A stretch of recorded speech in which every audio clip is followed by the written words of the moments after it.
This is Dan Dwyer with GR Building Systems. I've been asked many times to tell the story behind the foam homes, how I became involved with it, and just how this unique building system came to be in the first place. It's quite simple to build with it. There's some technology behind it that was developed by a renowned architect out of Wisconsin many years ago.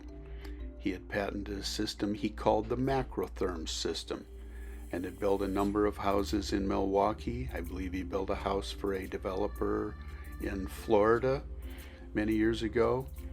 And of course he built his house in Arizona with it when he retired here many years ago. I was lucky enough to meet him when I became a member of the Green Build program in Scottsdale. He called his building system the MacoTherm system. I've helped him develop that system, and I call my system now the MacoTherm 2.0 system. Don and I would spend hours and hours together working in his garage, formulating new formulas for coating the structural elements of the panels. He called it his secret sauce. Don had done some incredible things in his life. I think the most famous is the Mitchell Park domes in Wisconsin. It was quite a feat. He was very proud of those. Loved talking about them. He patented a few items that went along with the construction. His house in Scottsdale was his MacoTherm system. The walls and the ceiling panels were all foam, coated with his material he called the secret sauce. I became involved with Don when he was adding a guest house to the property, and the contractor that he used was having a little bit of difficulty understanding it. I would come in on the weekends and work with Don, and it was a pleasure getting it built for him. His house was a beautiful Santa Fe style, and hard to believe that there is very little wood in that house. I went to the factories and started doing some research on the expandable polystyrene, purchased some large panels from them and experimented. I needed to understand just exactly what the different densities were and how thick we would need to make these panels to withstand the loads that were being put on them. Don had asked me to build a little unit in my backyard so I could get a feel for it. I was training horses at the time, so I thought I'd build a tack house. He wanted me to use this system he called the Pure system. It was quite unique.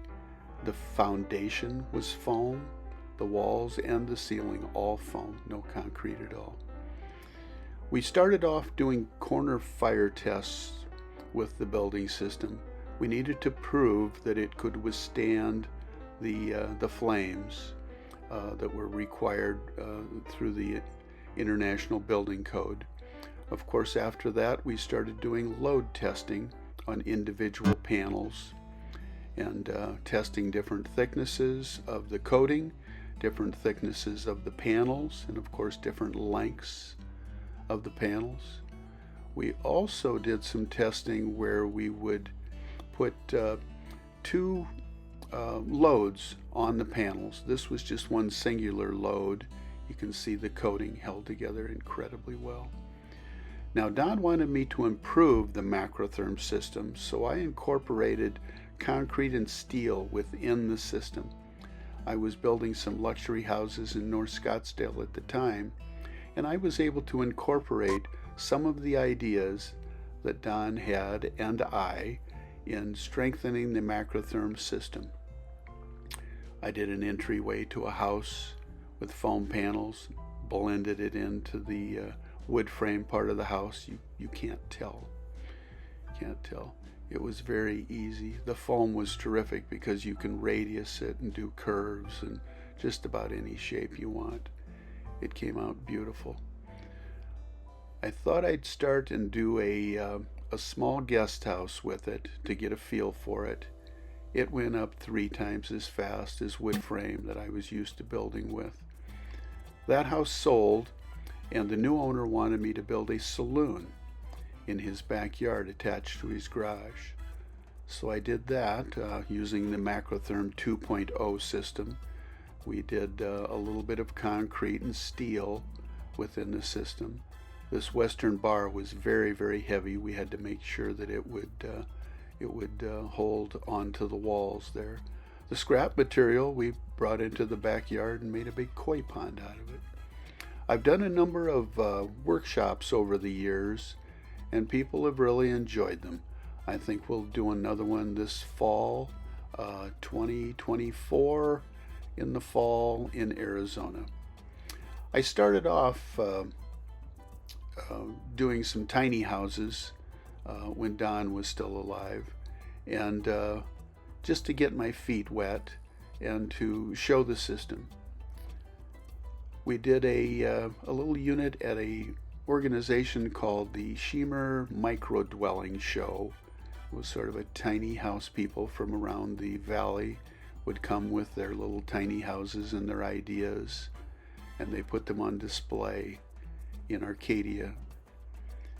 This was a unit that we built, and after the show we picked it up with a crane. Here's a picture of it. During the show we had people come early in the mornings, and we built it right there. Some girls stopped by that were interior designers and asked if they could stage the little unit to make it look like it was a little office unit. This was called the Micro Dwelling Show in Phoenix, Arizona. It ran for about 6 years, and I do hope they start it up again. That was a lot of fun. Gave people a good chance to see the building system. The workshops went on for a few years after the tiny house show ended, and we did this butterfly house. You can see that in the center we can slide that apart. Now, it was very easy to pick that up with a crane, move it around. We had to get under some tall bridges, or some bridges on the way to my property up in northern Arizona, so we ended up cutting the roof panel off. This is when it showed up at the property. The roof was still on it. It was very easy to lift it up and move it around with the crane. This would be a terrific system for auxiliary dwelling units in people's backyards. It'd be great for low-income housing also. Super, super energy efficient. No drywall or wood in it. Fireproof. Now, we've done a lot of different things with this building system. We built a basement shop for a fellow in Scottsdale. We had to add a lot more concrete and steel to withstand the hydrostatic pressures of the irrigated land next to it, and to carry the load that he wanted for the shop above it. So we used a foam deck material, some concrete and steel, and there you have it. I believe he parks his RV in there in the summer months. He also wanted to put some workshop material there that was quite heavy, so we have a few concrete columns and a few beams in the upper part of the shop. This project went very quickly, and the man is very, very happy with his workshop in the backyard. He had a bunch of lathe equipment and quite heavy material. There you see it finished, and a fun project. Now, how do we build houses with this GR building system that are energy efficient, affordable, and where we can knock off a lot of the time to build a house? We can build just about any design. The foam is very accommodating. This multi-sloping energy efficient home would be very, very easy to build with the system. It lends itself to that. You don't want a wasted attic space. So these modern custom design homes, they really don't need an attic space at all. There's a gentleman that's going to be building his own house in northern Arizona. He's designed it himself, and we're assisting on the engineering and the drafting, and a workshop to help him with his project. Now, The testing has continued for a number of years with this unique building system, and we are now able to span greater distances and go to taller heights with the walls. We've done some roof units and wall units completely assembled, brought to the lab. Actually, these were built at the lab. We had to flip them over to coat the underside or the top side there, and then they went into a large apparatus and they were tested. The loads they took were phenomenal. Well, Don had passed away a few years ago before I completed the testing, but we've come a long way. Don was putting on a foot-thick foam over wood framing back in the 70s. The MacoTherm 2.0 system has come a long way, and we still have a long way to go. We built a house with the what Don called his pure system just outside of Phoenix. We had a concrete footing. I developed an anchor wall or a stem wall using the foam, and now this house also had foam floors.